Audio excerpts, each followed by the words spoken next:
Imagine throwing a bottle into the sea. Isn't the bottle heavy? So, why doesn't it sink? When does a bottle sink? A bottle starts sinking when it begins to take in water, doesn't it? A bottle is actually quite light. How much could the water inside weigh? But once it starts taking in water, it begins to sink. Now think of a massive ship. It could be 100 meters, maybe 200 meters long, crossing vast oceans. It faces storms, yet it doesn't sink. It keeps going. But what happens if this ship starts taking in water? That's when it sinks. People are no different. As you allow external events, problems, and challenges to seep into your mind, you start to sink, just like a bottle taking on water. You need to ask yourself this question: how well can I manage myself? How much control do I have over external events? Developing your self-awareness is critical. Awareness is the key element that empowers you to withstand life's challenges. But this isn't something that can be taught in 3 or 5 minutes. It's a lifelong practice. Still, right here and now, we can spark a moment of awareness. What state of mind are you in right now? What thoughts are occupying your mind? Are you aware of them? If you're not mindful of your thoughts, they may soon start to take over and trap you. Just like a bottle sinking into the ocean, your thoughts can pull you under. Yet, perhaps you're a magnificent ship, but these thoughts, like water, slowly weigh you down.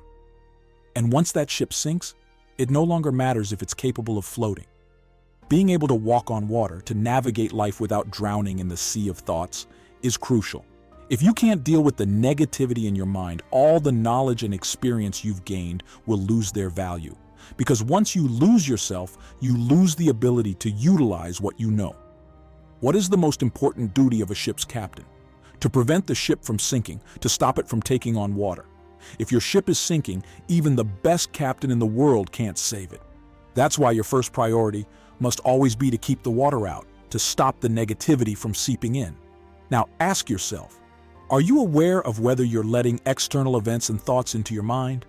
Are you slowly sinking under their weight? If you can't develop this awareness, once the ship sinks, there's nothing more to be done. Throughout your life, if you look around, you'll see conflicts, misunderstandings, attacks against you, economic struggles, and crises. But under the same conditions, there are people achieving remarkable success. What's their secret? They don't let their ship take on water. They move with heightened awareness. Right now, at this very moment, you too can develop this awareness. If you can allow your mind and thoughts to fully perceive the world around you while listening to me, start with just one deep breath. When you take that breath, notice how the overwhelming thoughts begin to fade, dissipating bit by bit. Take a moment to pause and observe the world around you, trying to understand it.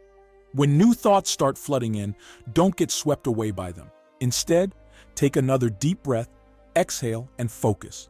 To truly understand, you must first see.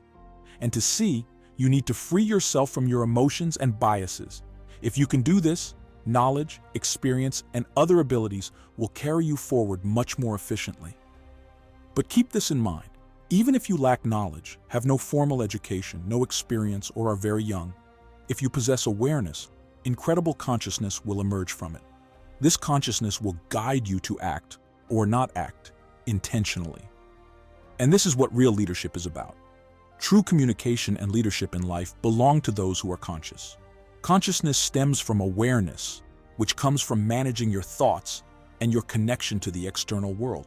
Otherwise, you're left running aimlessly in a sinking ship, struggling not to drown.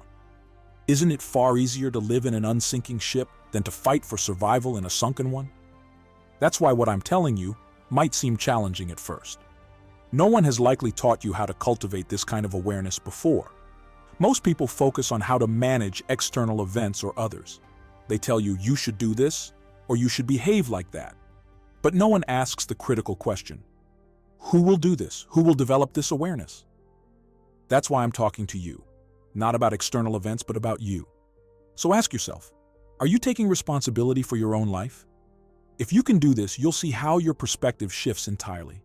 Your mind needs exercise because it learns and grows through repetition and effort. To learn something new, your body and mind must work together. That's why it's important to integrate mindfulness exercises into your daily life. For example, you drink water every day, don't you? But can you drink it mindfully? Can you focus on the sensation as you swallow, feeling it move down your throat? Pay attention to what you feel. Similarly, while eating or performing any simple daily task, you can practice mindfulness. These small exercises train your mind. After 20 to 30 days, your mind will begin to make mindfulness a habit. And when that happens, awareness becomes part of who you are. You'll live with awareness and steer your ship without letting it take on water. Even the simplest actions in your daily life can bring profound awareness. This awareness, in turn, can transform your entire life. Instead of struggling in a sunken ship, you'll navigate the vast oceans peacefully aboard a sturdy vessel.